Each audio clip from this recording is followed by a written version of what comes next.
প্রণাম পিতা। এই মা পার্বতী, এই সময়ে আমার রাজসভায় আগমন কেন? পিতা, পিতা গো পিতা, আমার দাবি কৈলাস ত্যাগ করে চলে গেলেন পিতা। আমার দাবি কৈলাস ত্যাগ করে চলে গেলেন। একই মা পার্বতী, একই কথা আমার শোনাবে।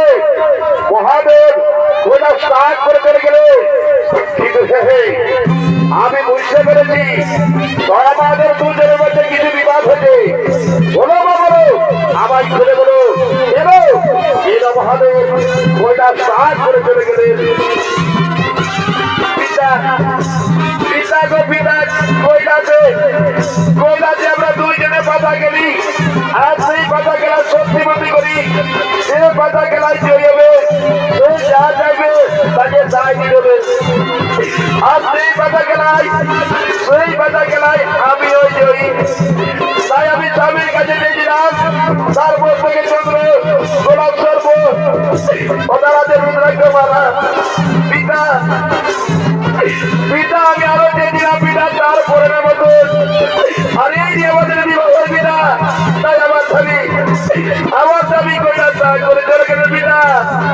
আমার দাবি কৈলাস ত্যাগ করে চলে গেলে পিতা।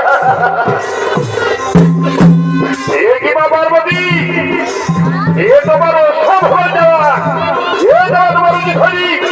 যাও এই রাজবাড়িতে তোমার গোসালে, এই রাজবাড়িতে চলে যাও। তোমার মতো আমি মুখ্য করতে চাই না। ওরে আমার মন্ত্রী সারা বলছে যাও, যাই পার্বতীকে, এই পার্বতী রাজপতিকে, এই রাজপতিকে বিদায় করে দাও। তারা পিতা, আমায় বিতাড়িত করতে হবে না পিতা। আমি চলে যাচ্ছি পিতা। তাই যাবার সময় আমি বলে যাই পিতা, এই পার্বতী যতদিনে বেঁচে থাকবে পিতা, এই হিমালয় পর্বতে আমি তোমার মুখ দর্শন করতে আসবো না পিতা। এই হিমালয় পর্বতে আমি তোমার মুখ দর্শন করতে আসবো না পিতা। আমি চলে যাচ্ছি পিতা, আমি